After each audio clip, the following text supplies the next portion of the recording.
Good afternoon. I've got Brew in the garage driving some trains.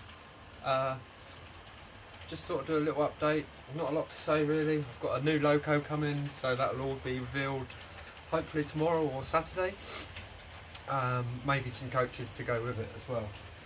So today I've come out and I've got to keep an eye on them. It's got 4 trains going round. You've got to make sure they don't run into the back of each other. So that one needs to get a bit quicker. Oh yeah, speed that one up a bit. So I've got 2 locos being controlled by my controller, Digitrax handheld controller, and 2 are under control of the PC with JMRI throttles.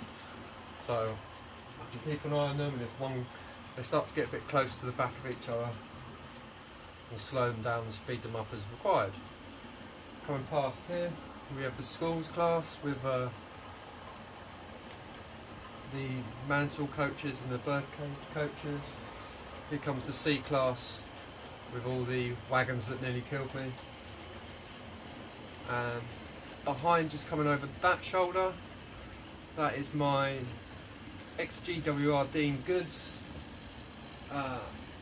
It's in BR black, but I will be painting that into War Department. That's the Oxford Rail. I bought it to paint it into War Department. What do?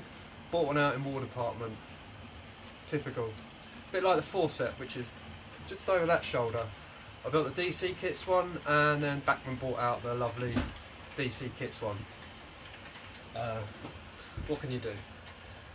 Anyway, the Dean Goods that I'll be doing, I've got a spare body for it, and I'm actually going to be putting all the panniers that were built onto it, and there's Westinghouse brakes and various other updates, there she is, to be used as in some of the photos that are off Sandgate and Hive, where there is a railgun behind it. So yeah, just sat in the garage really, having a little watch of my trains. Here goes the Bachmann Forset, lovely model, absolutely beautiful. Not really the right era for these kind of trains I've got at the moment, but ultimately the layout will probably have 3 potential eras that I can run, maybe more. You know, it's just a lifelong project, isn't it, building a model railway. The main one I'm doing is this sort of stock era of 1936, and then there'll potentially be a War Department era, the early 50s electrification era has with a Forset, and to be honest, I'd really like to get the South Eastern Chatham Railway era as well, but you know, you're talking about having a C class in 3 or 4 different liveries, etc. The schools in all the same. But I might do it. Anyway, like I said, not much to say or do. I'll pause this and see if I can get some general running videos of just the trains. See you later.